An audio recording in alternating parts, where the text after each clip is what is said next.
Polyester के कपड़े जो पहन रहा है उसके जनांगों पर असर होता है, उसके हार्मोन्स पे असर होता है, स्पर्म काउंट पे असर होता है। ये रिसर्च जो थी ये 90 के दशक में कुछ डॉक्टर्स ने की।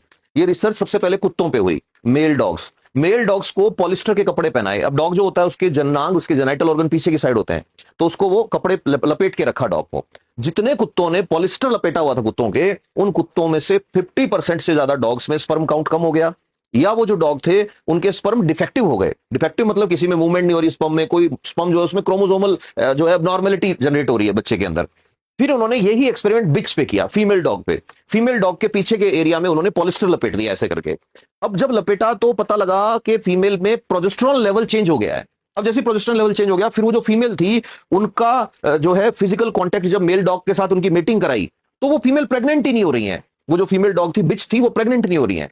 इसके बाद क्या हुआ, अब ये रिसर्च पब्लिश भी हुई एक दो जगह, लेकिन रिसर्च के लिए क्या चाहिए, पैसा। और पॉलिस्टर की बात जब कर रहे हो तो इसका मतलब लेगिंग्स, इसका मतलब अंडरवियर, इसका मतलब दुनिया की सबसे बड़ी इंडस्ट्री, और इसका मतलब स्पोर्ट्स के जितने भी कपड़े बनाने वाली इंडस्ट्रीज हैं वो सारी की सारी लपेटे में आ रही थी। ये रिसर्च गुप्त चुप किताबों में दब गई। अब क्या है कि इन कंपनियों के मान लो बुरे दिन मान लो या लोगों के अच्छे दिन मान लो, पता नहीं कैसे एकदम से अब दोबारा से ये रिसर्च किसी ने इंटरनेट पे डाल दी, पोस्ट कर दी, ढूंढोगे तो मिल भी जाएगा। इसके अलावा ये जो पॉलिस्टर होता है इसमें बीपीए होता है, बहुत ज्यादा होता है बीपीए, ये बहुत हार्मफुल है। इसमें पीएफए होते हैं, ये पॉल्यूशन तो करता ही करता है, बॉडी के लिए बहुत डेंजरस है। हार्मोनल रिदम जो होती है, हमारी बॉडी जो है वो हार्मोन के फीडबैक मैकेनिज्म पे चलती है, उस पर असर डालता है। तो होता क्या है, इसमें इलेक्ट्रोस्टैटिक चार्ज जो जनरेट होता है, चटर चटर की आवाज आती है ना पॉलिस्टर के कपड़ों में, उसकी वजह से होता है।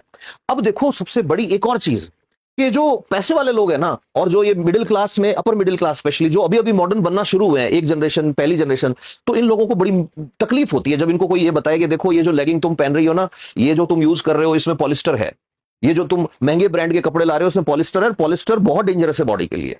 तो वो सुनना ही नहीं चाह रहे कि हम गलत हो सकते हैं क्या।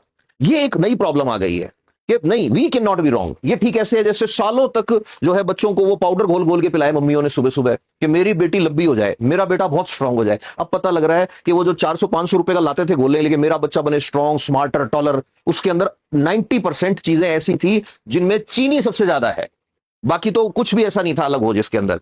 तो वो जो बच्चे हैं उन बच्चों के अब डायबिटीज हो रहा है बहुत सारे बच्चों के। The same will happen here also. मतलब एक तरफ बात कर रहे हैं कि इनफर्टिलिटी आ रही है, लोगों के बच्चे नहीं हो रहे, स्पर्म काउंट कम हो रहा है, टेस्टोस्टेरोन गिर रहा है हर जनरेशन के साथ। अरे भाई पॉलिस्टर तुम इतना पहनोगे, बॉडी के चिपका के रखोगे, अंडरवियर पॉलिस्टर का, स्पोर्ट्स ब्रा पहनते हैं वो पॉलिस्टर की, लेगिंग्स पहनते हैं उसमें पॉलिस्टर है, वो ऐसे खिंचेगा ही नहीं ना सूती कपड़ा। तो मैं मेरी शर्ट को खींचू फट जाएगी एकदम से।